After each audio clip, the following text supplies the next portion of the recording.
शङ्खं चक्रं जलौकां दददमृतघटं चारुदोर्भिश्चतुर्भिः सूक्ष्मस्वच्छान्तिरुद्याञ्शुकपरविलसन मौलिमम्भोजनेत्रं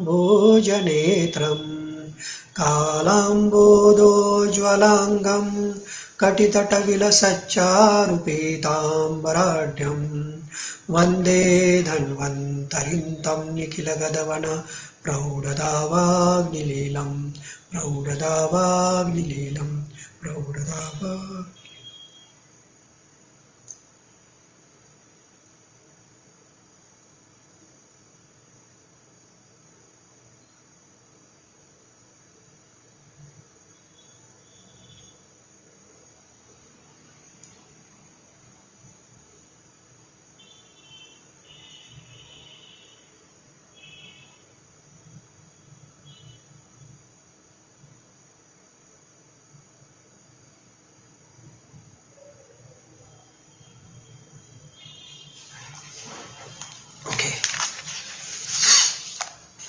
पिछली बार हमने लिया समान वायु, समम अनयतिथि समानः, मतलब जो समस्थिति में लाता है, जो सम अवस्था है उसकी, और सब धातु को, सब अग्नि को समान अवस्था में लेके आने वाला जो वायु है उसको समान वायु कहा है।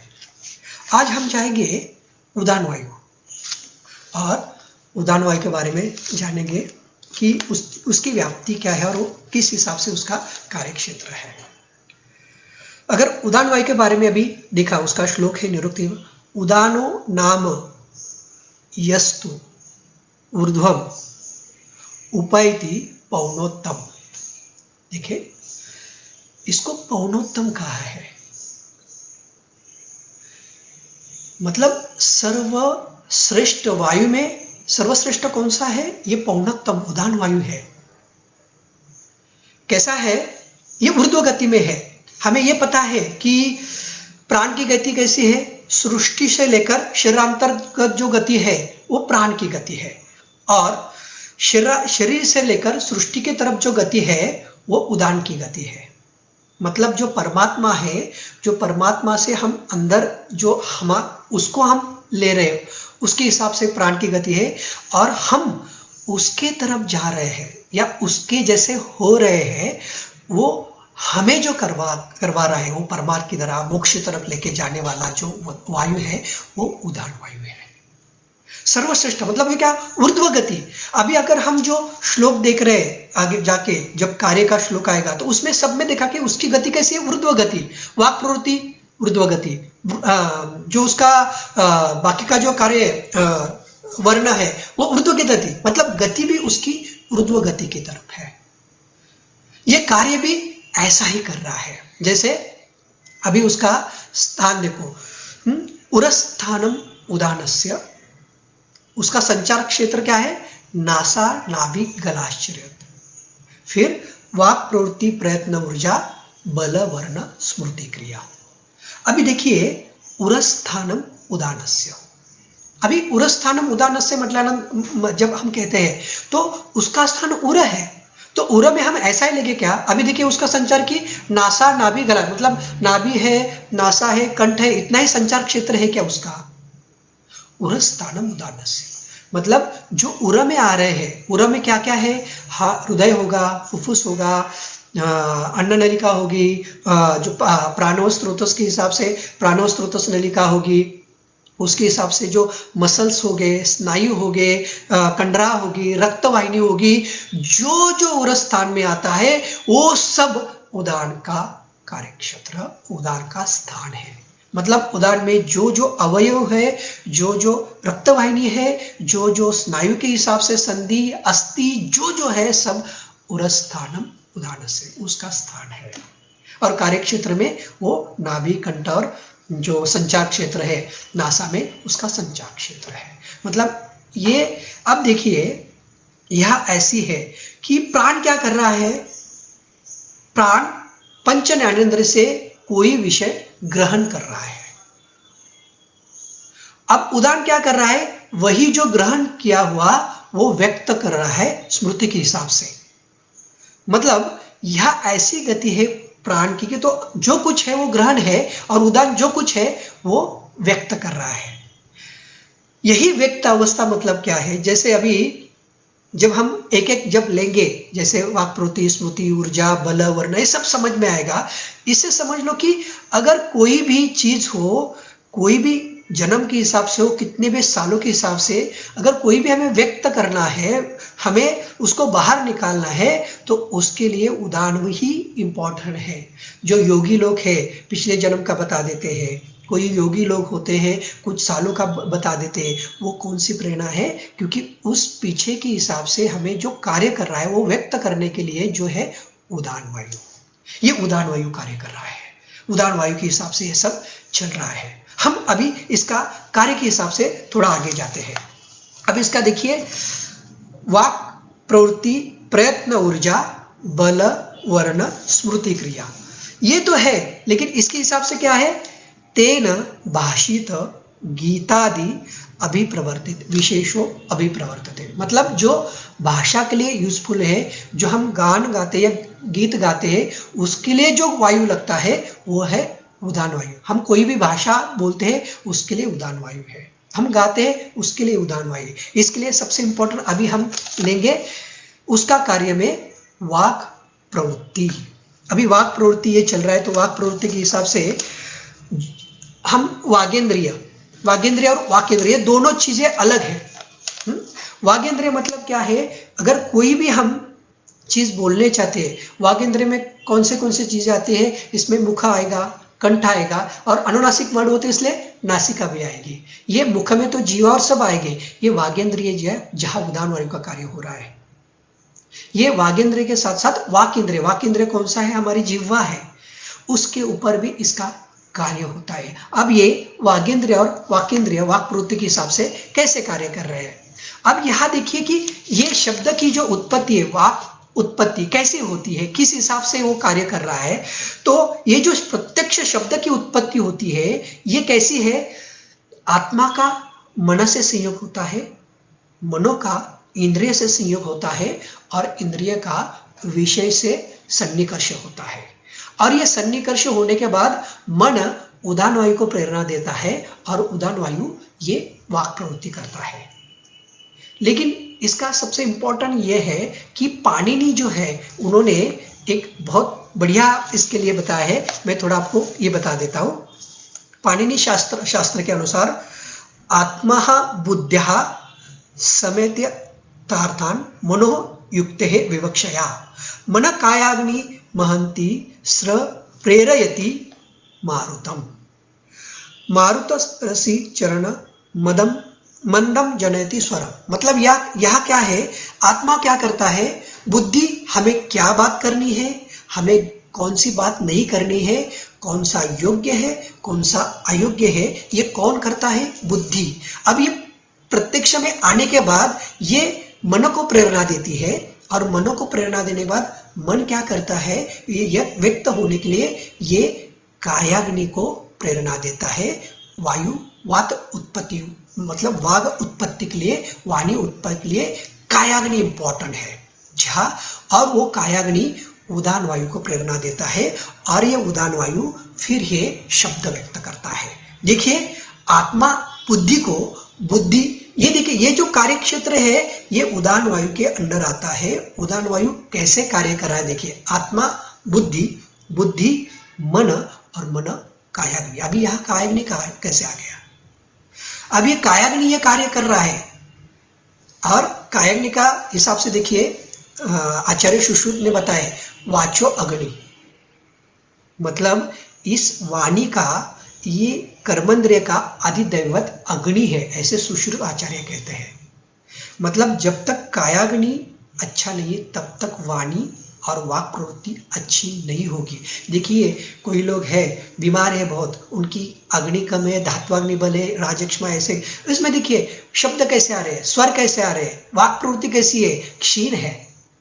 अगर अग्नि अच्छा है तो शब्द अच्छा है, उदान अच्छा है, इससे समझ में ये आता है कि उदान वायु अच्छा है तो अग्नि अच्छा है, अग्नि अच्छा है तो उदान वायु अच्छा है। इसलिए अग्नि को मापन देना, मतलब उसको अच्छा रखना, ये प्राणवायु का भी कार्य है और ये उदान वायु का भी कार्य है। बस इसका उदान वायु के हिसाब से कैसा है, देखिए अभी हमने समान वायु को लिया। समान वायु क्या है, तेजस गुण है, इसका गुण खर गुण, रुक्ष गुण है। क्या है, ये अग्नि के सहचर्य में आया, इसके लिए इसका गुण है। अब उदान वायु क्या है, उदान वायु उरस्थानम उदानस्य। अगर उरस्थान में वायु है, उरस्थान में क्या है, कफ है। अब कफ के सहचर्य में आने की वजह से ये कौन से गुण का है, शीत गुण का। अब ये शीत गुण का है, तो शीत गुण के प्राबल्य से अब ये काम करेगा। और शीत गुण का है स्तंभने शीता। अब ये स्तंभने शीता मतलब वैसे स्तंभने जैसे हमने डिटेल समान वायु में लिया था कि ये कैसे काम कर रहा है। अब जब ऊर्जा बल वर्ण, उस वक्त ये गुण का प्रत्यय हमें आ जाएगा। अब ये वाक प्रवृत्ति पहले लेते हैं। अब ये देखिए वाक प्रवृत्ति अग्नि के वजह से, और ये अग्नि की वजह से ये उदान वायु को प्रेरणा देती है। और उदान वायु को प्रेरणा देने के बाद उरस्थान में क्या होता है, ये मंद स्वर उत्पन्न होता है और ये शब्दोत्पत्ति हो जाती है।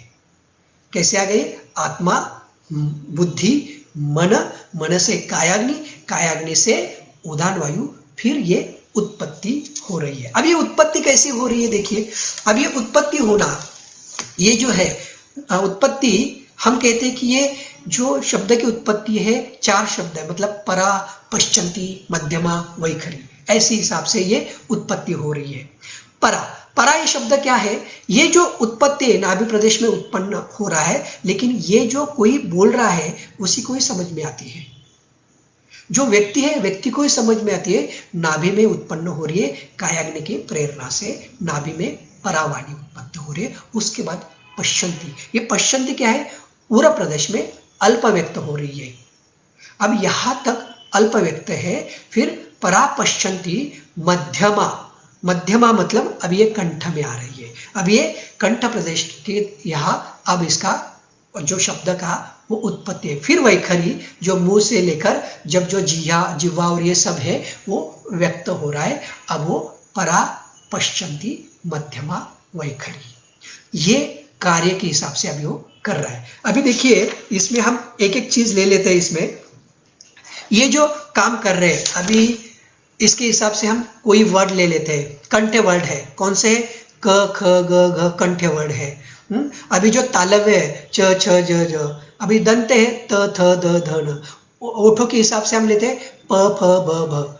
अभी ये जो हम वर्ड यूज कर रहे हैं ये कैसे उत्पत्ति हो रही है, ये वागेंद्रिय में कैसे कार्य हो रहा है। अभी ये जो इसकी उत्पत्ति बताई, स्वरव स्त्रोतस हमने बताया कि 4 स्वरव स्त्रोतस है, और उन्होंने कहा स्वरव स्त्रोतासु शुद्ध वाहिनीषु धमनीषु, मतलब यह क्या होता है, इसमें वायु शब्द व धमनी द्वारा स्वरव स्त्रोतस और जिह्वा इनको कार्य प्रवृत्त करता है और ये शब्द की उत्पत्ति होती है। इसमें कौन से महाभूत प्राधान्य है, ये महाभूत है आकाश महाभूत, और इसमें वायु महाभूत। ये वात का आकाश वो अनुप्रवेश होने के बाद ये शब्द की उत्पत्ति होती है। ऐसे वात कलाकली अध्ययन में चरक आचार्य जी कहते हैं। अभी ये जो वात उत्पत्ति होती है, अब ये अभी कैसे आप देखिए कहीं पर्वत पे जाते हैं, पर्वत पे जाने के बाद वहां कोई तो हवा आ रही है, हवा में कहीं पर्वत रुका पाए तो उसके ऊपर जब वो हवा रुकती है तो अलग अलग आवाजें निकलती है,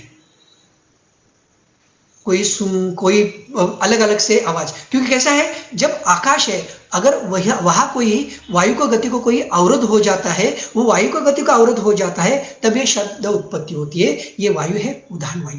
अब ये जो है इसकी क्रिया के हिसाब से हम जैसे मुंह में जैसे दंत से ले रहे, तालव्य से ले रहे, कंठ से ले रहे, वैसे शब्द की उत्पत्ति हो रही है। अब ये शब्द की उत्पत्ति, अभी किसी बच्चे में कोई वर्ड यूज हम बात नहीं कर पाते, छोटे बच्चे हो बड़े बच्चे हो, जैसे रू हो, र हो या त हो, मतलब कौन से शब्द है कौन से वर्ड है, ये अगर हमें समझ में आ गए तो हम ट्रीटमेंट करना बहुत आसान हो जाता है। अभी देखिए कोई वर्ड कह रहा है त थ द ध, ये जो त थ द ध है ये कौन सा है, दंत। अभी यहाँ दंत है, दंत अस्थि के हिसाब से, मज्जा के हिसाब और जिह्वा के हिसाब से, मतलब ये स्त्रोतस दृष्टि है, हम उसकी दवाई हमें देना जरूरी है। प फ, अभी ये ओट जो है ये मांस के है और शुक्र वह के है, शुक्र व्यक्त अवस्था है, शुक्र व्यक्त अवस्था उसमें है। तो शुक्र वह स्रोतस और मांस वह स्रोतस के हिसाब से जो उदाहरण वायु पे कार्य करता है, तो वो वर्ड अच्छी तरह से बोल सकता है। अगर उसमें कोई प्रॉब्लम हो, वो जैसे क ख मतलब कंठ क्या है, कंठ रसव स्रोतस का है, रक्तव स्रोतस का है, मतलब अगर वहां कोई प्रॉब्लम है वो वर्ड यूज नहीं कर सकता हो रहा, तो उदाहरण पे जाने वाली जो दवाई है रस और रक्तव स्रोतस पे कार्य करने वाली, अगर ये दवाई हम यूज करेंगे उसके साथ कल्याण के लिए टंग पे लगाने के लिए दे देंगे, तो ये जो वाक प्रवृत्ति उसकी है वो वाक प्रवृत्ति प्रॉपर होने वाली है। ये जो वर्ड वो बोल नहीं पाते वो वर्ड अच्छी तरह से, वो शब्द वो अच्छी तरह से उच्चार सकते हैं और बात कर सकते हैं। ये देखिए कभी हम कुछ खाते हैं, हेवी खाना होता है, तो जब अग्नि का कार्य चालू हो जाता है तो हम कोई वर्ड यूज नहीं कर सकते, मतलब कोई वर्ड में हम तोतरा सा या बुबड़ा जैसे रहता ना, वैसे हम बात यूज करते हैं, बोलते हैं, क्योंकि ये क्या होता है कि अग्नि का उदान का फिर आगे के हिसाब से जो कार्य होता है उसके ऊपर जो अवरोध होने लगता है उसकी वजह से ये क्रिया होती है। लेकिन कोई भी हम वर्ड यूज करते हैं उसके लिए सबसे इंपॉर्टेंट ये होता है कि हमने वो सुनना चाहिए। जब तक हम ये सुनते नहीं है, हम जब तक हम ये क्या कहते हैं ग्रहण नहीं करते, तब तक ये कार्य नहीं होता। देखिए ये प्राण और उदान साथ में काम करते हैं। ग्रहण करना प्राण का काम है और व्यक्त करना उदान का काम है। अगर कोई भी हम ये शब्द जो रहता है जब तक वो हम सुनते नहीं तब तक हम ये बोल नहीं पाते। अब देखिए हम महाराष्ट्र में रहते हैं, महाराष्ट्र में अगर हम मराठी लैंग्वेज बच्चों को, मराठी वो थोड़ी कन्नड़ी बोलेगा, थोड़ी तमिल बोलेगा, चलो साउथ में है तो अगर वो तमिल बोल रहा है तो थोड़ी मराठी बोलेगा। मतलब यहाँ ऐसा है कि आपने जो ग्रहण किया है वही उदान वायु व्यक्त करता है। अगर इसलिए बच्चे देखो, बच्चों को हम क्या कहते हैं, बोलो बाबा काका दादा, तो बच्चा वही बोल सकता है, अलग नहीं बोल सकता। मतलब जो पंच ज्ञानेंद्रिय ग्रहण क्रिया है वही उदान वायु व्यक्त करेगा, ये वही उदान वायु कार्य करता है इसके ऊपर। इसके हिसाब से ये कार्य व्यक्त होने के हिसाब से पहले सुनना जरूरी होता है, फिर उदान वायु वो शब्द व्यक्त करते हैं। और वो व्यक्त कैसे होते हैं, परा पश्चंती मध्यमा वैखरी। अब ये जो हम परा पश्चंती मध्यमा वैखरी से हम बात कर रहे हैं, लेकिन यही उदान वायु हमें उच्च अवस्था में लेने के लिए यही कार्य करता है। अब ये कैसा होता है, जब आपको साधना में या कोई आपकी अवस्था में वही आपको अंदर के अंदर वो अगर कोई मंत्र हो, कोई उच्चार हो या कुछ भी हो, तो जब तक आप वैखरी में नाम नहीं लेते, जैसे आप कोई विठल विठल ले रहे, कोई माउली ले रहे, कोई अलग कोई नाम ले रहा है, कोई मंत्र उच्चार कर रहे हैं, श्री राम जय, कोई भी मंत्र हो, जब हम वैखरी से बार बार वो उच्चार करते हैं, जब वैखरी से बार बार उच्चार करते हैं तो वैखरी में फिर वो ऊर्ध्व दिशा से मध्यमा, ये जो पश्चंती है, फिर परा में, ये बस उसको ही समझ में आता है। हम कोई भी मंत्र वैखरी परा में जब आते हैं तो वैखरी में आना चाहिए, बार बार मुंह से उच्चार होता है, तभी वो परावाणी में आती है। और परावाणी में जैसे कोई भी हो, विठल विठल, हम शांत बैठे वो मंत्र उच्चार कर सकते हैं, हम कैसे बात कर रहे हैं मंत्र उच्चार कर सकते हैं, हम यहाँ घूम रहे वहां घूम रहे वो मंत्र उच्चार कर सकते हैं, क्योंकि उदान के प्रेरणा से वो आपकी साधना हो, आपकी वो जो कार्य हो, कोई भी श्लोक भी हो, जैसे हमें वो कोई भी श्लोक हो, हिताहितम हमें पर आप शांत बैठिए, आप वो उच्चार कर सकते हैं, क्योंकि आपने बार बार वो उच्चार किया हुआ है, बार बार आपने कहा है। कोई भी चीज हो, किसी का नाम ले रहे हैं आप, तो बाप शांत बैठते हो तो वो नाम आप ले सकते हैं, क्योंकि ये सब कौन कर रहा है, क्योंकि आपने वैखरी में वो बार बार लिया है, वो व्यक्त करने का जो कार्य है वो उदान कर रहे हैं। और वो उदान का देखिए, आप अगर ये कोई भी मंत्र उच्चार कर रहे हैं या परावाणी में कोई भी आप नाम ले रहे हैं, देखिए अगर आपको कहना है कि इस हाथ में अपना, आप वैखरी से उसमें भी आपको सुनाई देगा, पैरों में भी आपको सुनाई देगा, अनुरेनों में भी आपको सुनाई देगा, आपको खून में भी सुनाई देगा, आपके बालों में भी सुनाई देगा, आपको हाथों में, मतलब ये सूक्ष्म अनुरेनों तक जब वो अंदर तक जाएगा, उदान वायु के प्रेरणा से वो मंत्र अंदर तक जाएगा, परावाणी में जाएगा, तो सूक्ष्माति सूक्ष्म शैल में भी वो मंत्र उदान वायु के प्रेरणा से आपको सुनाई देगा। तो हम जब ये कोई भी कार्य करते हैं, क्योंकि पहले हमने देखा कि प्राणवायु सृष्टि से अंदर आ रहा है और उदान वायु हमें शरीर से सृष्टि में लेकर जा रहा है, परमात्मा की तरफ लेके जा रहा है, परमात्मा की तरफ ऊर्ध्व दिशा में लेके जा रहा है। देखिए यहाँ हम कहते हैं कि कोई मनुष्य का मृत्यु होता है, जाता कोई मलमूत्र विसर्जन होता है तो अधोगति से मृत्यु हो रहा है, लेकिन कहते हैं कि योगी लोग होते हैं कि उसके यहाँ से प्राणवायु निकलता है ऊर्ध्व। मतलब ये अवस्था जब तक ये परावाणी में से आपकी वो कोई भी मंत्र हो, साधना हो, ये जो उदान वायु के प्रेरणा से नहीं होगा तब तक ये क्रिया नहीं कर। देखिए उदान वायु कितना बड़ा, कितनी हिसाब से वो कार्य कर रहा है। यहाँ हमने ये कभी सोचा ही नहीं, बस हमें इतना ही पता है नाक से यहाँ आ रहा है और वाक प्रवृत्ति कर रहा है, ये कर रहा है, लेकिन वाक प्रवृत्ति ओनली वाक प्रवृत्ति नहीं कर रहा है, अंदर भी वाक प्रवृत्ति चालू है हमारे सूक्ष्म अति सूक्ष्म अनुरणों में भी वो वाक प्रवृत्ति, वो मंत्रोच्चारों कर रहा है ना।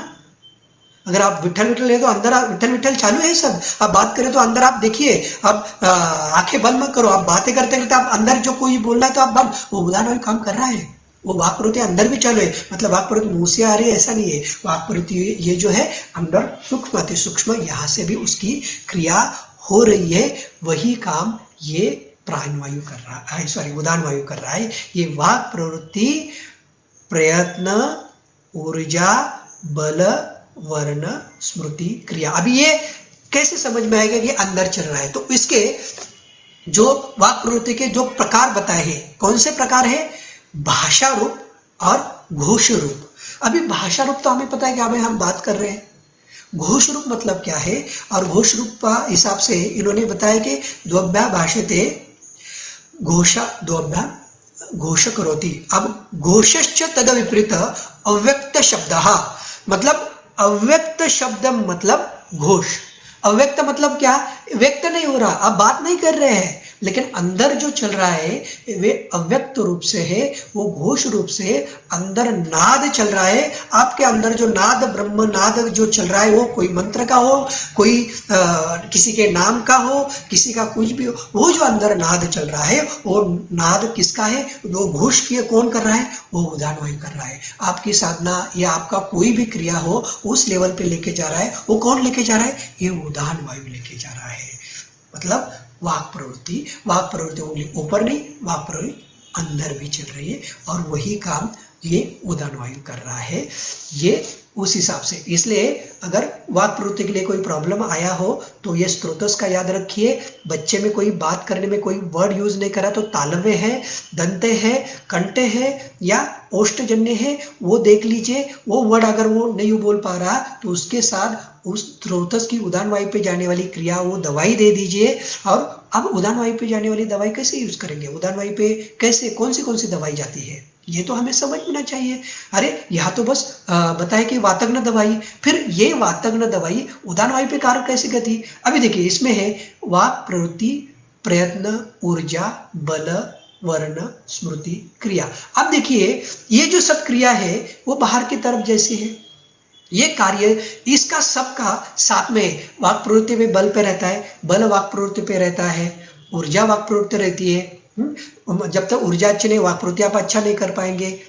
स्मृति अच्छे तब तक, जब तक आपको कोई याद नहीं, कुछ याद नहीं, तो आप वो स्मृति के हिसाब से आप बोल नहीं पाएंगे। किसी का नाम सामने आया कोई, उसका अगर नाम ही पता नहीं तो आप उसके साथ क्या बोलना है क्या नहीं, ये नहीं बोल पाएंगे ना। तो ये जो सब क्रिया है, वाक प्रवृत्ति, प्रयत्न, ऊर्जा, बल, वर्ण साथ में है, ये अलग कुछ नहीं है। इसका ये प्रॉब्लम हुआ तो बल बिगड़ने वाला है, या बल बिगड़ने वाला तो ये बाकी के जो कार्य है वो उदान वायु प्रॉपर तरीके से नहीं करता है। जब उदान वायु प्रॉपर है, उदान वायु कार्य कर रहा है, तो ये सब क्रिया प्रॉपर हो रही है, हमारे पूरे इंद्रिय में ये कार्य हो रहा है, वैसे ये क्रिया कर रही है। तो ये जो अभी ये सब वाक प्रवृत्ति के हिसाब से हम बोल रहे हैं, वैसे ही वाक प्रवृत्ति, प्रयत्न। अभी प्रयत्न क्या है? प्रयत्न का श्लोक क्या दिया ग्रंथ में? प्रयत्न का श्लोक है, प्रयत्न कार्यारंभेषु उत्साह। हम करते हैं ना प्रयत्न, 1 जनवरी को होता है, 31 दिसंबर को होता है कि कल हमें क्या क्या करना है। आरंभ 1 जनवरी को हमें जिम जाना है, हमें ये करना है, हमें वो पढ़ना है, हमें वो है। कार्यारंभेषु उत्साह, ये उत्साह है कार्यारंभ का। उसके साथ और एक श्लोक दिया है उन्होंने, वो जो श्लोक है, प्रयत्नानि कर्म चेष्टित मुच्यते, मतलब प्रयत्न पूर्वक जो क्रिया जो चेष्टा की जाती है वो उदान वायु की है, वो प्रयत्न है। अभी ये जो प्रयत्न है, इसका भी प्रयत्न कौन क्रिया करता है उदान वायु के हिसाब से? तो ये जो क्रिया है आत्मा की आध्यात्मिक गुण बताए हैं इसमें। आत्मा के आध्यात्मिक गुण कौन से हैं? देखिए, आत्मा के आध्यात्मिक गुण इच्छा, द्वेष, सुखम, दुखम, प्रयत्न, चेतना, धृति, बुद्धि, स्मृति, अहंकारो, लिंगानि परमात्मना। मतलब क्या है ये देखिए, ये जो है बुद्धि, स्मृति, बुद्धि सॉरी इच्छा, द्वेष, सुख, दुख, ये जो क्रिया है ये कौन सी है? ये आध्यात्मिक गुण बताए, और ये आत्मा का आध्यात्मिक गुण प्रयत्न भी है। मतलब प्रयत्न जो आया है बस उदान कार्य, मतलब उदान का कार्य कहाँ तक है? उदान का कार्य है आत्मा तक उसको कार्य प्रवृत्त करना। आत्मा उदान वायु का कार्य करता है, उदान वायु आत्मा को कार्य प्रेरित करने के हिसाब से कार्य कर रहा है। मतलब ये जो कार्य ये जो कर रहा है उदान वायु, प्रयत्न मतलब देखिए, अभी कोई भी क्रिया है, अभी हमें कहना कि अरे मुझे पास होना है इस परीक्षा में, इस एग्जाम में, तो हमें क्या करना है कि हमें पढ़ाई करनी स्टार्ट करनी है। तो ये कार्य कौन करता है? ये उदान वायु कार्य करता है। ये प्रेरणा उसको किसको दे रहा है? ये उदान वायु दे रहा है कि हमें ये पढ़ाई करके हमें ये पास होना ही होना है। ये जो आरंभ करना और उसको लास्ट तक लेके जाना, ये काम उदान वायु का है।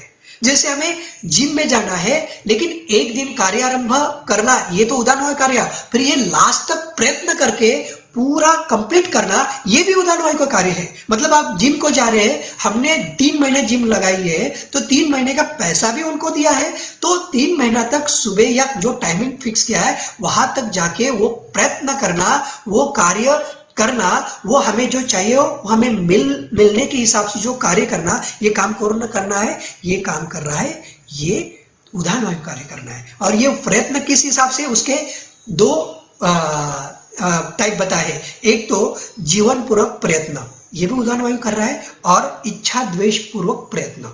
अच्छा, जीवन पूर्वक प्रयत्न क्या है? अब देखिए, आप सो गए, सोने के बाद क्या हो रहा है कि इंद्रिय सुप्तावस्था में है, मन भी क्या कर रहा है? विश्राम अवस्था में है। तो मन विश्राम अवस्था, इंद्रिय सुप्तावस्था में है, लेकिन अभी देखिए श्वसन भी हो रहा है, रस रक्त संवहन भी हो रहा है, और ये सब जो बाकी का कार्य है ये भी हो रहा है। ये फिर कौन कर रहा है? ये जो कार्य है, ये प्रयत्न, ये जीवन पूर्वक जो है श्वसन करना, ये रस रक्त संवहन करना, ये जो कार्य है, ये प्रयत्न जो है उदान वायु कार्य कर रहा है, हमें जीवन दे रहा है, इसलिए जीवन पूर्वक प्रयत्न कहा है उसको। मतलब हम कोई नहीं कर रहे, लेकिन वो हो रहा है। सांस लेना, ये भी उदान वायु काम करवा रहा है। हमें पता है कि सांस ले रहे आप, हमें पता है क्या रस रक्त संवहन सोने के बाद भी हो रहा है, हमें पता है क्या ये जो क्रिया हो रही है इजीली हो रही है, ये जो इजीली क्रिया कर रहा है वो उदान वायु है। इसके वजह से इसका प्रयत्न का 2 टाइप, जीवन पूर्वक प्रयत्न और दूसरा इच्छा द्वेष पूर्वक प्रयत्न। इच्छा द्वेष पूर्वक प्रयत्न मतलब क्या है? हमें जो हित है, हमें जो अहित है, मतलब सुख प्राप्ति के लिए जो हम क्रिया करते हैं। अभी सुख प्राप्ति के लिए क्रिया क्या है? जैसे हम क्या कर रहे हैं कि हमें क्लिनिक है लेना है, पेशेंट को अच्छा करना है, उनको सुख प्राप्त कर देना है, हमें सुख, क्योंकि हमें उसमें से सेटिस्फेक्शन मिल रहा है, सब क्रिया हो रहे हैं। किसी को किसी और क्रिया में सुख है, वो प्राप्त करने के लिए जो क्रिया कर रहा है, वो प्राप्त करने के लिए जो प्रयत्न कर रहा है, वो जो प्रयत्न है वो सब उदान वायु कर रहा है। उसकी जो क्रिया हो रही है वो उदान वायु कर रहा है। मतलब कोई भी क्रिया हमारे शरीर में हो रही है, कोई क्रिया हम सुख प्राप्ति के लिए कर रहे हैं, तो वो सब क्रिया होती है, ये उदान वायु की क्रिया होती है। मुझे यहाँ से वहां तक चलते जाना है, हमें वारी में चलते जाना है, ये प्रयत्न जो कर रहा है उदान वायु कर रहा है। मुझे यहाँ से फर्स्ट ईयर से लेकर 3rd ईयर तक फर्स्ट लाना है, उसके लिए कार्य जो आरंभ है, उसके लिए हमें जो पढ़ाई करनी है उस हिसाब से वहां जाना है, तो वो काम कौन कर रहा है? ये उदान वायु कर रहा है। ये ग्रंथ मुझे आज 4 दिन में हमें कंप्लीट करना ही है, उसके श्लोक हमें पूरे के पूरे पिट करने ही, यो कार्य कौन कर रहा है? ये कार्य उदान वायु हमसे, जो प्रयत्न है वो कार्य उदान वायु हमसे करवा के ले रहा है। अगर उदान वायु अच्छा है, नहीं तो ये प्रयत्न अच्छा ही होगा, नहीं तो एक दिन का जैसे हम कहते हैं ना, वात में है, कार्य आरंभ किया, एक दिन काम किया, दूसरे दिन छोड़ दिया, ऐसा इसमें नहीं है। ये जो प्रयत्न है लास्ट तक वो लेके जाता है। ये कार्य उदान वायु का है। वाक, प्रवृत्ति, प्रयत्न, ऊर्जा। अभी हम यहाँ आते ऊर्जा की तरफ आते हैं। अभी ये ऊर्जा मतलब क्या है? अभी हेमाद्री जो बोल रहे हैं, हेमाद्री ने कहा है कि ऊर्जा मतलब प्रीणन। अभी प्रीणन, प्रीणन मतलब क्या है? अभी देखिए, प्रीणन इसका मतलब हमारे जो स्रोतस है उसको पोषण करना। जैसे हम कभी बाहर गए, बाहर से आते हैं तो हम कुछ अच्छा सा लेते हैं तो हमें क्या होता है, हाँ हाँ हाँ अच्छा लगा, प्रीणन। वैसे है जो मनो को प्रेरण करना है, स्रोतस को प्रेरण करना, उसको जो ऊर्जा, उस उदान वायु की ऊर्जा के वजह से प्रेरण होता है। और उसका इन्होंने श्लोक दिया है अष्टांग संग्रह में, स्रोतः प्रेरण मनोबोधन क्रिया। देखिए, जो स्रोतस के हिसाब से जो प्रेरण होता है, ये कौन कर रहा है? ये धातु का पोषक अंश जहां तक लेके जाके वो प्रेरण कर रहा है, वो कौन कर रहा है? ये उदान वायु कर रहा है। और मनोबोधन क्रिया, मनोबोधन क्रिया मतलब क्या है? जो मनो की क्रिया है, जो देह धृति स्मृति के हिसाब से जो क्रिया है, वो कौन कर रहा है? वो प्रेरण जो कर रहा है, जो ऊर्जा वहां तक स्रोतस तक लेके जा रहे वाले ऊर्जा है, वो उदान वायु ऊर्जा प्राप्त, वो उदान वायु क्रिया देता है। अभी ये तो हमें समझ में आया, कार्य करने में लगने वाली जो ऊर्जा है, जो शक्ति है, ये ऊर्जा का श्लोक क्या है? जो कार्य करने में लगने वाली जो शक्ति है उसको ऊर्जा कहते हैं, और वो ऊर्जा उदान वायु से मिलती है। अभी उदान वायु से ऊर्जा कैसे मिलेगी? देखिए, आप कोई घर में, कहीं किसी घर में गए, अभी घर में क्या है? घर में अब सब जाला है, सब खराब है, घर पूरा के पूरा। अब वहां जाएंगे, क्या होता? अप्रसन्न लगता है। अच्छा लगता है क्या? नहीं लगता है। जब वो सब साफ कर दिया जाए तो क्या होता है? मन को एक प्रसन्नता मिलती है, मन को एक ऊर्जा मिलती है। अभी यही उदान वायु क्या कर रहा है? ये उदान वायु का कार्य है कि हमारे शरीर में जो मलिन अंश है, ये सब मलिन अंश लेके, वो सब मलिन अंश सब जो वायु के थ्रू शरीर से बाहर निकालना, ये काम उदान वायु का है। अगर ये सब मलिन अंश वो बाहर निकल रहा है तो उसके वजह से क्या हो रहा है? ये मलिन अंश आने के वजह से सर्व धातु के जो अग्नि है वो प्रेरण लेते हैं। स्रोतस में प्रेरण होता है, मन में प्रेरण होता है, बुद्धि इंद्रिय में प्रेरण होता है। ये जो प्रेरण, देखिए, सब शरीर के विषय कुछ काल, अगर ये जो है, जो मलिन अंश अगर शरीर में रह गया तो ये देखिए, बल का भी प्रॉब्लम होता है, वर्ण का भी प्रॉब्लम होता है। ये बल वर्ण हम डिटेल में जब देखेंगे तब देखेंगे। जब ये जो ऊर्जा है, ये ऊर्जा जब वो मलिन अंश बाहर निकलते हैं तो शरीर ऊर्जा निर्माण करता है। ये एक पार्ट हुआ। दूसरा पार्ट है, यही प्रयत्न और ऊर्जा वाक प्रवृत्ति के लिए कार्य करता है। अगर हम कोई भी उच्चार करने के लिए प्रयत्न लगता है और उसके साथ ऊर्जा भी वाक प्रवृत्ति के लिए इंपॉर्टेंट है। अब ये ऊर्जा वाक प्रवृत्ति में भी उत्पन्न होती है। ये वाक प्रवृत्ति में ऊर्जा कैसे उत्पन्न होती है? देखिए, कोई भी आप मंत्र उच्चार करते हैं, मंत्र उच्चार करते हैं, तब नाभि के यहाँ जो उसको बोलते हैं ना, उसका धक्का, उसको क्या कहते हैं, अग्नि को प्रज्वलित करने के लिए, ये हम जब कोई उच्चार करते हैं, जैसे नाभि उसमें कार्य, कायाग्नि उसमें कार्य करता है। जैसे कोई भी मंत्र हम उच्चार करते हैं तो नाभि से आता है, जैसे ओंकार नाभि से आ रहा है, वैसे हरि ओम हिरण्यवर्णाम हरिणीम स्वर्ण रजत सृजाम चंद्राभिरण्मयीं लक्ष्मीं जातवेदो मावह। जब हम ये उच्चार करते हैं तो हमने क्या कहा? नाभि से उच्चार आ रहा है। जब ये नाभि से उच्चार, तो हमारे शरीर में सब क्या हो रहा है? ऊर्जा का संचार हो रहा है। जब हम कोई भी मंत्र उच्चार करते हैं तो ऊर्जा हमारे शरीर में आ जाती है।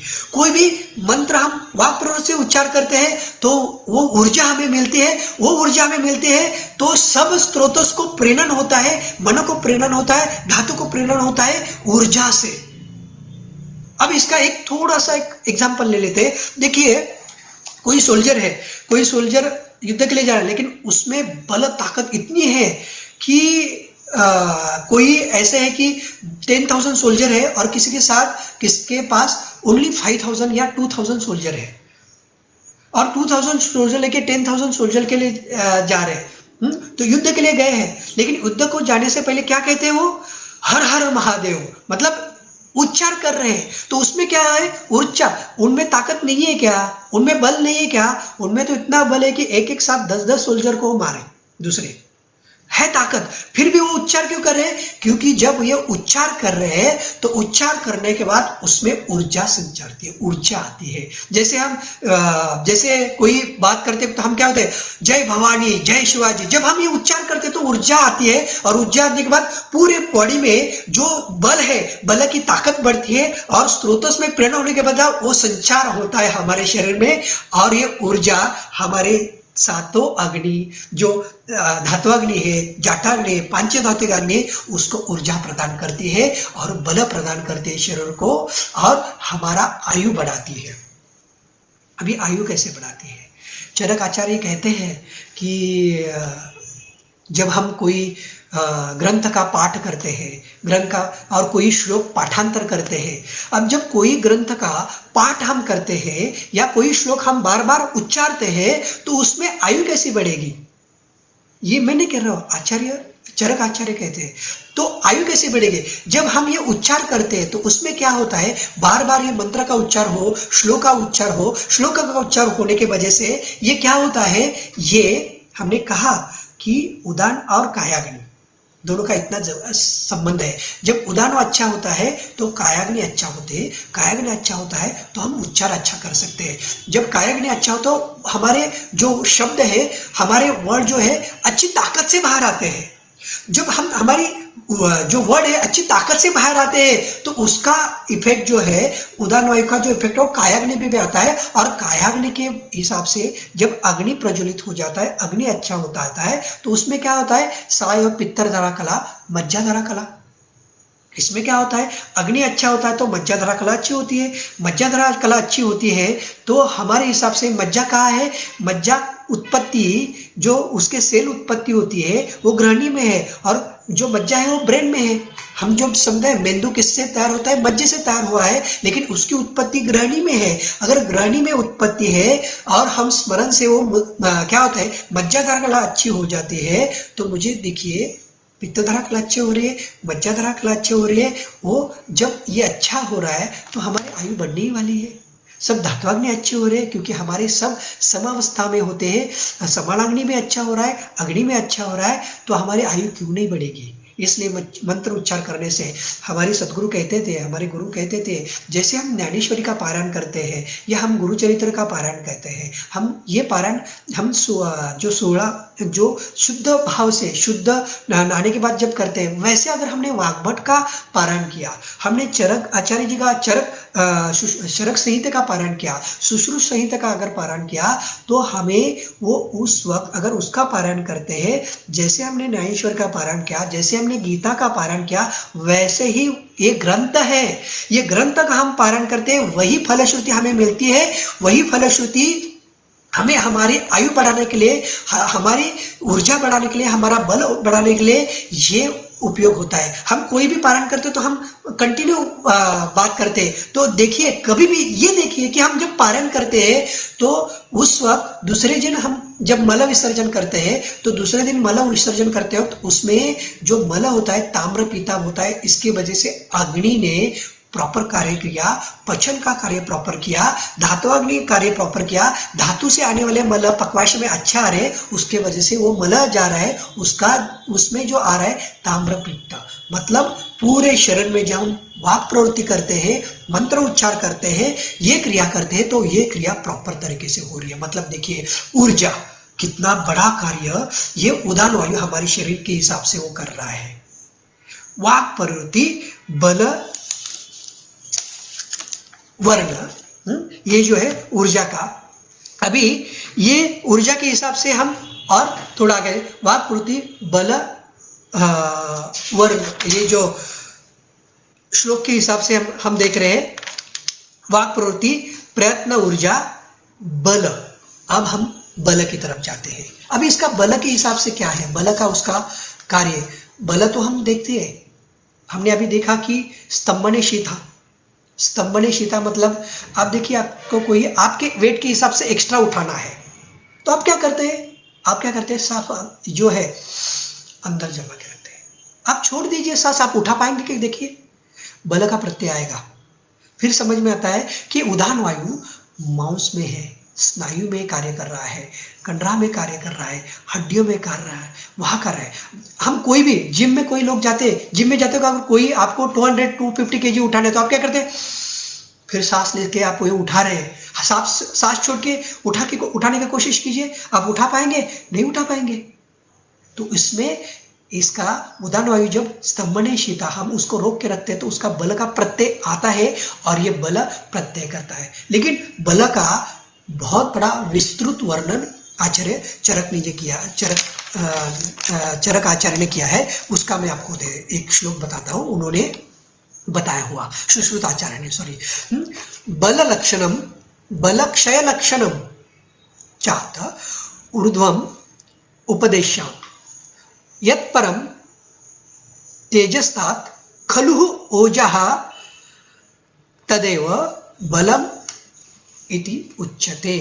सो शास्त्र सिद्धांत।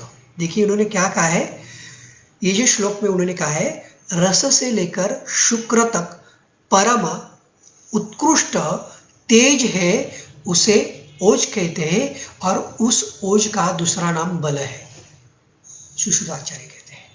मतलब हमारे शरीर में जो ओज है उसको बल कहा है। और उसके साथ उन्होंने और एक श्लोक बताया है, तत्र बलेन स्थिरोपचित मांसतः सर्वचेष्टा स्वप्रतिघातः स्वर वर्ण प्रसादो बाह्य नाम अभ्यंतराणाम च करणा नाम आत्म काय प्रतिपत्ति भवति। मतलब क्या है ये देखिए, इसका बल का क्या काम है, मांस पुष्टि, स्थिरोपचित मांस पुष्टि, फिर काय, वागेंद्रिय, मन की क्रिया, फिर उसके बाद स्वर वर्ण, स्वर स्पष्ट असना, वर्ण का उत्तम, बाह्य कर्मेंद्रिय, अभ्यंतर बुद्धि इंद्रिय, इसका कार्य प्रॉपर करना, ये बल के कार्य के हिसाब से होता है, ऐसे सुश्रुत आचार्य जी कहते हैं। बल देखिए ये सब कर रहा है, कौन सा, मन का, वाक का, काय का, मांस पुष्टि का, अभ्यंतर बुद्धि इंद्रिय का, बाह्य कर्मेंद्रिय का, ये बल के हिसाब से कार्य हो रहा है। और उन्होंने बल ओज के हिसाब से बताया है। फिर भी ओज और उसमें फिर थोड़ा अलग अलग बताया, लेकिन इसके ऊपर देखिए, अभी बल के हिसाब से हम वाकेंद्रिय लेते हैं। अगर बल अच्छा नहीं तो आप उच्चार कर सकते हैं, वाक प्रवृत्ति अच्छी कर सकते हैं, नहीं कर सकते हैं। बल क्षीण हुआ तो वाक प्रवृत्ति अच्छी नहीं हो रही, बल अच्छा, बल क्षीण हुआ, किसी व्याधि में बल क्षीण हुए, राजयक्ष्मा, वर्ण कैसे होता है देखिए, स्मृति कैसी होती है देखिए। ये जो क्रिया है ये इसके साथ में है, संयोग के हिसाब से ये क्रिया हो रही है। मतलब बल हम जो सोचते हैं ओनली बल उठाने वाला बल नहीं है, ये जो बल है कर्मेंद्रिय में भी है, अभ्यंतर इंद्रिय में जो बुद्धि में इंद्रिय कार्य कर रहा है, मन में कार्य कर रहा है, मांस में जो कार्य कर रहा है, जो वर्ण में कार्य कर रहा है, जो स्मृति में कार्य कर रहा है, ये जो बल है, ये सब बल सब इंद्रिय को ये उदान वायु देता है, और उदान वायु की प्रेरणा से ये बल कार्य कर रहा है। ये बल उसके प्रेरणा के हिसाब सिवाय कार्य नहीं कर पाता। कितना वास्ट हो गया उदान वायु का कार्य। वाक प्रवृत्ति, प्रयत्न, ऊर्जा, बल, ये जो बल, अब ये बल के हिसाब से इतना श्लोक सुश्रुत आचार्य जी ने बताया है। अब देखिए, आपको कोई भी क्रिया करनी हो तो आपको सांस हमारी ताकत से ज्यादा करनी है तो सांस तो आपको रोकनी है। इसलिए शीत गुण जो हम बार बार बोल रहे हैं समानोय का, और ये समानोय कौन से महाभूत प्राधान्य ने है, ये समानोय आप्य महाभूत प्राधान्य से है। आप्य महाभूत प्राधान्य से के वजह से ये शीत गुण उसका, इस वायु का तो आपको पता है, जब समानवायु लिया तो उसके हिसाब से डिटेल लिया हुआ, अभी डिटेल लेने की जरूरत नहीं है। लेकिन ये इंपॉर्टेंट है कि ये कौन से गुण से ये कार्य कर रहा है। सब गुण कार्य कर रहे हैं, सब वायु चल ही है सब, लेकिन उसमें उत्कट साथ जो कार्य कर रहा है ये शीत गुण समान वायु का आप्य महाभूत प्राधान्य से ये कार्य कर रहा है। और देखिए, आप कहीं हिमालय में जाते हैं, वहां भी शीत गुण है, तो बलवर्धन नहीं कर रहा है क्या? अभी हेमंत ऋतु आता है, वो भी शीत गुण आता है, उसमें बल प्राधान्यता होती नहीं क्या? उस वक्त तो आप कुछ भी खा सकते हो, वो भी डाइजेस्ट करते हैं। इसलिए दीपावली के जो रहते हैं फराल जो रहते हैं बहुत सारे हेवी होते हैं, आप खा सकते हैं। क्यों खा सकते हैं?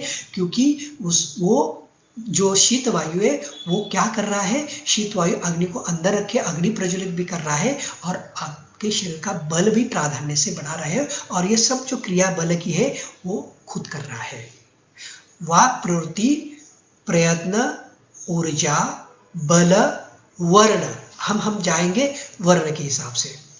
अब देखिए वर्ण जो बताए गए कार्य है वर्ण के, ये कौन से वर्ण है? गौर है, वर्ण शाव है, उसके साथ इसके वर्ण का कृष्ण है, श्याम है, ये अलग अलग वर्ण बताए। लेकिन ये जो वर्ण है ये प्राकृत वर्ण है, ये अलग वर्ण नहीं है। किसी का कृष्ण वर्ण रहेगा, किसी का गौर रहेगा, किसी का श्याम रहेगा, किसी का क्या बोलते हैं, ये इस हिसाब से 4 वर्ण बताए। इसको कंट्रोल करने का कार्य भी ये उदान वायु कर रहा है, उसको अच्छा रखना ये भी उदान वायु कार्य करता है। अभी लेकिन ये जो वर्ण का काम इन्होंने बताया, अभी ये जो वर्ण है ये भी ऊर्ध्व ही है। देखिए वर्ण जो है किसके हिसाब से रहता है? ये जो वर्ण है रक्त और पित्त घटक के जो प्राकृत अवस्था है इसमें वर्ण निर्मित होती है। कहा? रक्त और पित्त, इसकी उत्पत्ति अंदर है, लेकिन वर्ण उत्पत्ति कहाँ है? ऊपर दिखाई दे रहा है, हमारे स्किन पे दिखा रहा है। मतलब अंदर जो तैयार हुआ है उसको व्यक्त करना, ये किसका कार्य है? ये कार्य है उदान वायु का। अभी ये जी देखिए कैसे ये कैसे काम करता है। अगर कोई विकृत वर्ण आ रहा है तो वर्ण इसका कार्य क्यों बताया है? देखिए अगर अत्यधिक शीत गुण बढ़ रहा है तो उसमें क्या होता है, जो रक्तवाहिनी होती है, ये जो रक्तवाहिनी अंकुचित होने के वजह से ये रक्त और पित्त के जो घटक के वहन होते हैं, वहन प्राकृत तरीके से न होने के वजह से, ये प्रॉपर कार्य न करने के वजह से ये स्किन के ऊपर वर्ण विकृति हो जाती है, जैसे कृष्ण वर्ण आ जाए। वहां तक उसका जो वहन प्रॉपर होना चाहिए वह वहन हो नहीं पाता। ये ठीक है, हम थोड़ा सिंपल सा एग्जांपल दे देते हैं कि अगर उदान वायु शरीर में मलिन अंश घटित रहते हैं तो उसकी वजह से वर्ण विकृत हो जाता है। अगर ये कैसे करेंगे, आप थोड़ा कुछ 10 या 20 सेकंड तक आप शांत बैठिए, और शांत बैठने के बाद आप थोड़ा कपालभाति कीजिए। कपालभाति हम क्या करते हैं, नाभि को प्रेशर देके हम क्या कर रहे हैं, उदान वायु बाहर फेंक रहे हैं जोर से करके। कितना उदान भाई, आप 10 सेकंड भी करते हैं या 20 सेकंड भी कपालभाति करते हैं तो 20 सेकंड बाद पहले आप आईने में आप खुद को देखिए, और 20 सेकंड बाद आप खुद आईने में देखिए तो आपको समझ में आएगा आपका वर्ण, आपकी कांति, आपकी प्रभा कैसी हुई है। आपके स्किन पे ऊपर जो एक अलग सा तेज आया होता है, आपके स्किन के ऊपर एक अलग सा वर्ण आया होता है, कैसे उदान वायु कार्य करता है। मतलब ये विष मलिन अंश जब हम बाहर निकलते हैं तब ये वर्ण की क्रिया ये उदान वायु करता है। आप करके देखिए ये सब, कपालभाति कीजिए, आईने में देखिए, विद इन 10 सेकंड में, 15 सेकंड में, 20 सेकंड में, मतलब ये जो उदान वायु 10 सेकंड में पूरे सूक्ष्माति सूक्ष्म अणु रेणु तक कार्य करता है और वर्ण प्राकृत करता है। विकृत वर्ण भी करता है और प्राकृत वर्ण भी करता है, लेकिन इसका प्राकृत कार्य वर्ण जो है वो प्राकृत रखना, लेकिन उदान वायु में विकृत आई या रसरक्त में विकृत आई तो वर्ण क्रिया बिगड़ती है। इसलिए उदान वायु जितना शरीर से बाहर निकले, जितना शरीर से विकृत उदान वायु, लेकिन हम जो बाहर निकाल रहे हैं कार्बन डाइऑक्साइड मतलब उदान वायु नहीं है। अभी क्या होता है, उदान वायु का संचार स्थान देखिए, उरस्थान उदान से बताया, लेकिन उसका संचार स्थान देखिए नाभि, कंठ और नासा है। यहाँ जा क्या होता है, हम जो प्राण वायु सब जगह जाता है और जो मलन वायु यहाँ से हृदय से फिर लंग से बाहर निकल रहा है, वो क्या है, वो मलिन अंश फिर वो बाहर निकल रहा है, लेकिन वो मलिन अंश उदान वायु बाहर निकाल रहा है, उदान वायु की प्रेरणा से बाहर निकल रहा है। मतलब वो मलिन अंश जो है वो ओनली उदान वायु ऐसा नहीं है, वो एक घटक है उसके हिसाब से।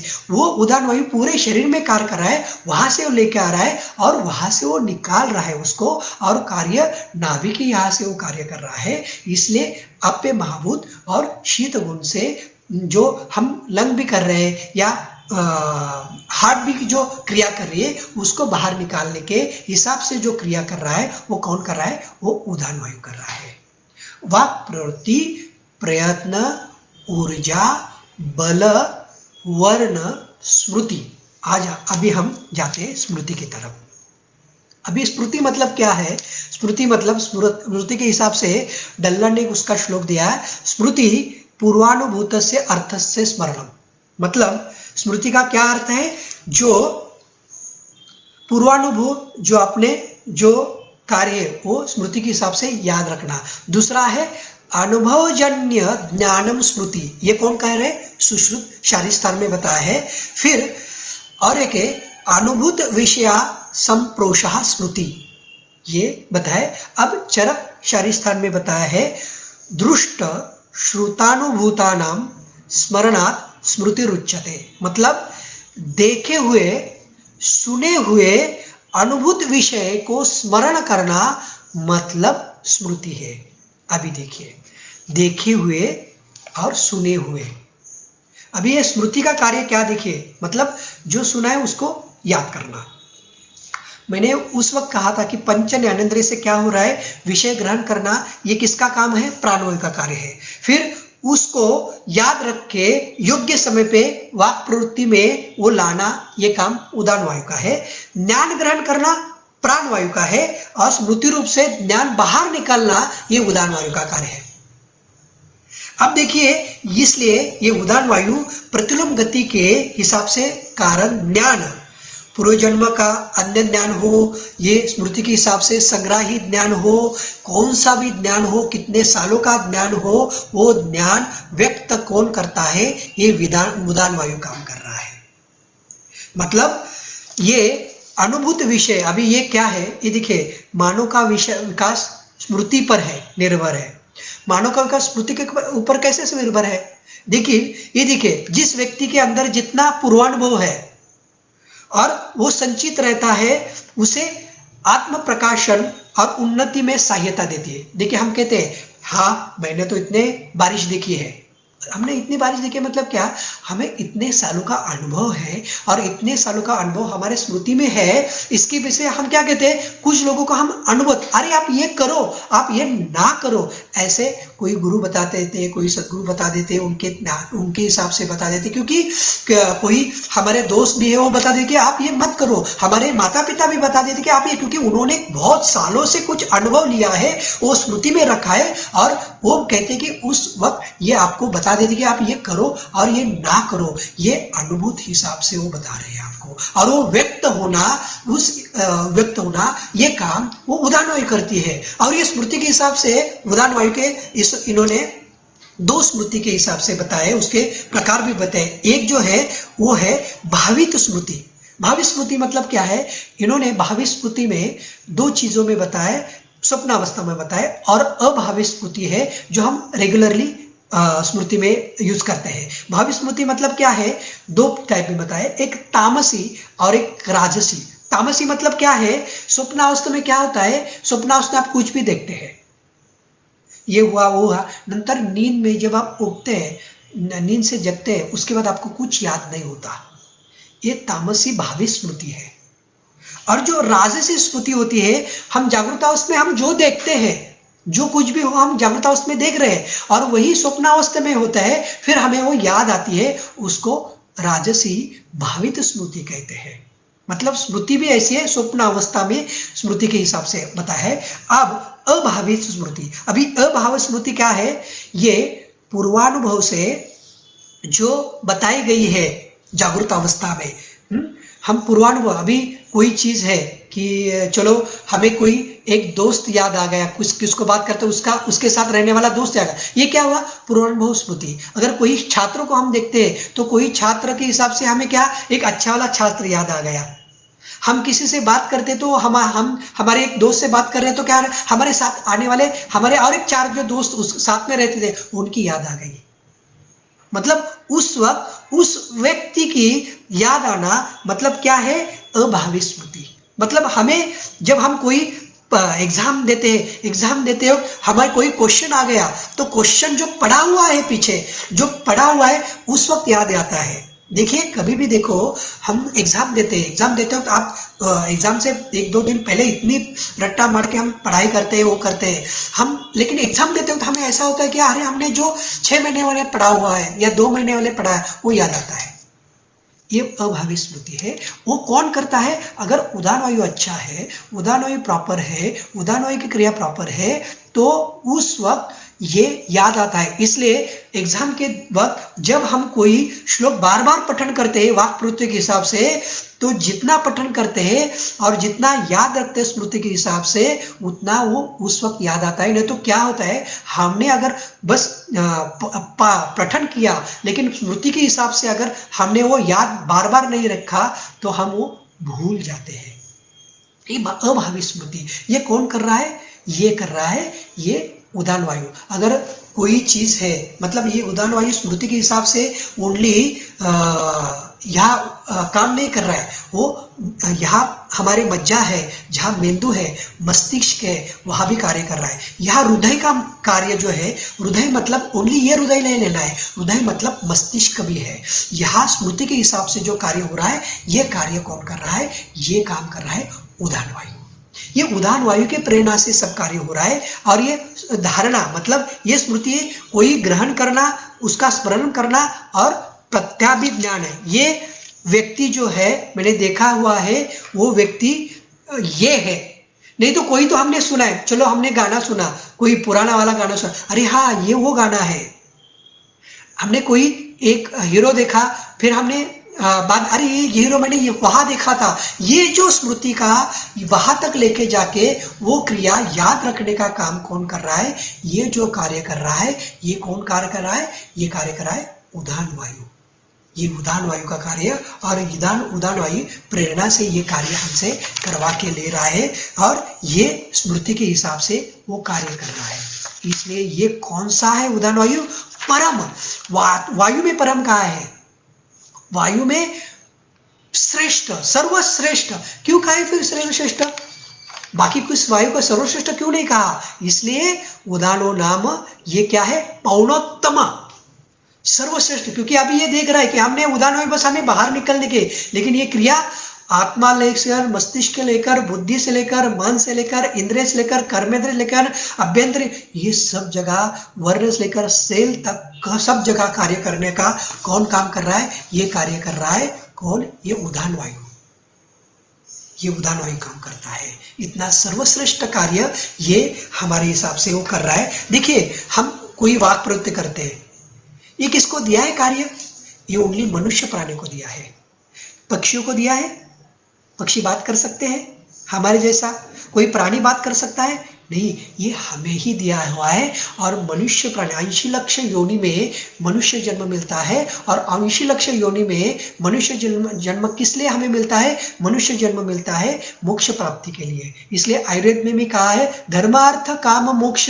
हम धर्म कर रहे हैं, काम अर्थ मोक्ष, हमारी लास्ट ये मोक्ष अवस्था है। और ये जो है, ये जो वाक् प्रवृत्ति है, जैसे हमने कहा कि वैखरी से लेकर परा तक ये जो कर रहा है, ये वहां तक मोक्ष अवस्था में लेके जाने के लिए, मोक्ष प्राप्ति तक लेके जाने वाला ये उदान वायु कार्य कर रहा है।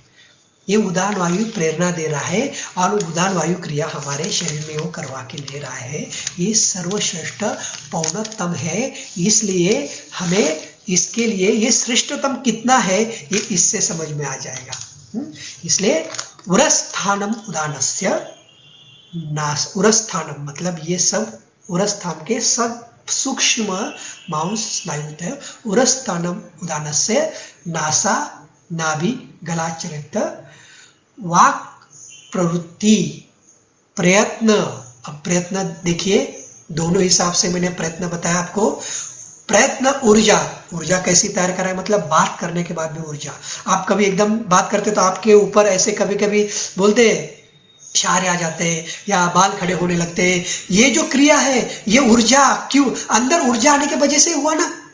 ये ऊर्जा कौन कर रहा है? ये जो ऊर्जा है, ये ऊर्जा उदान वायु के प्रेरणा के हिसाब से है। ये उदान वायु कार्य कर रहा है। वाक् प्रवृत्ति, प्रयत्न, ऊर्जा, बल, वर्ण, स्मृति, क्रिया।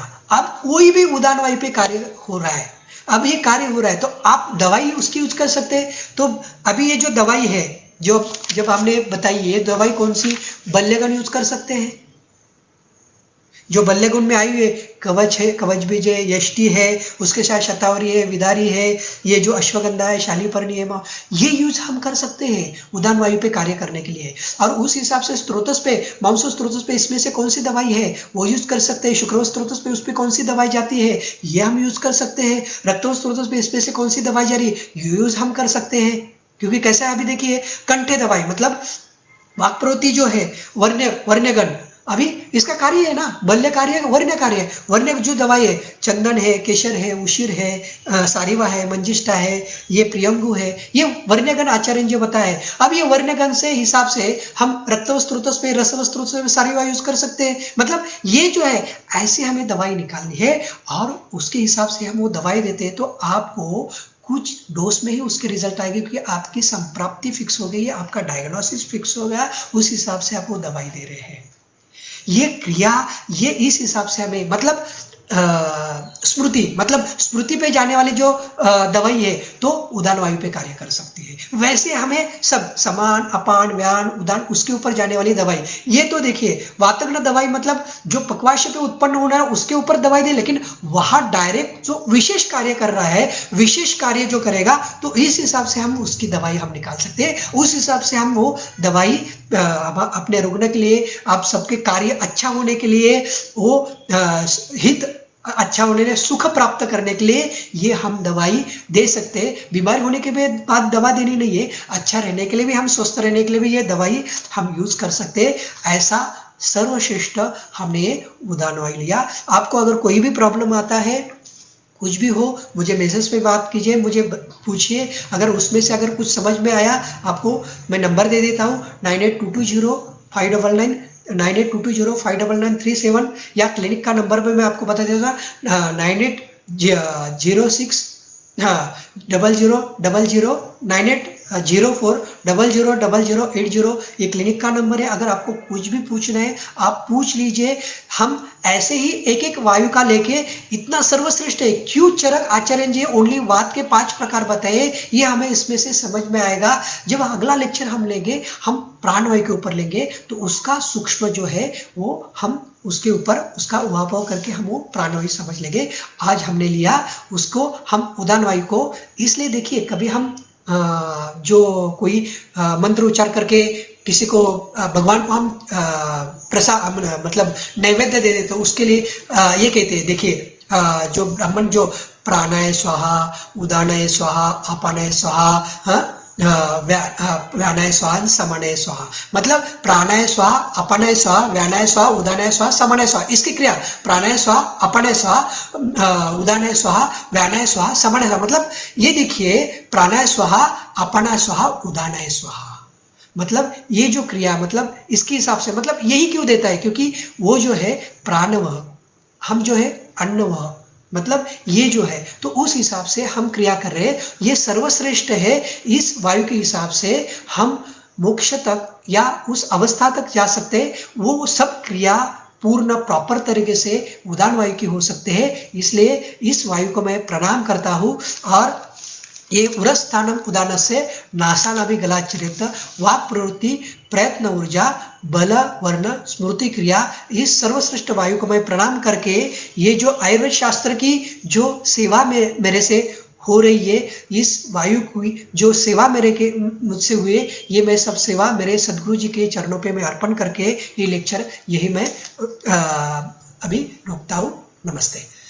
आता विश्वात्मके देवे येने वाग्यज्ञे तोषावे तोषोनी मजद्यावे पसाय दाने जे कळांची व्यंकटी सांडो तया सत्कर्मी रतिवाडो भूतां परस्परे पडो मैत्र जीवांचे दुरितांचे तिमिर जावो विश्व स्वधर्म सूर्ये पाहो जो जय वांचिला तो ते लाभो प्राणिजात वर्षत सकळ मंगळी ईश्वर निष्ठांची मांदियाळी अनवर्तमो मंडळी भेटतो होता. चला कल्पतरूंचे आरव, चेतना चिंतामणीचे गाव, बोलते जे अर्णव पियुषांचे, चंद्रमे जे अलांछन, मार्तंड जे तापहीन, ते सर्वाही सदा सज्जन सोय रे होतो. किंबहुना सर्व सुखी पूर्ण होणी तिही लोकी, भजिजो आदिपुरुषी अखंडित, आणि ग्रंथोपजीविये विशेषी लोकीये, दृष्टादृष्ट विजय होवा विजय.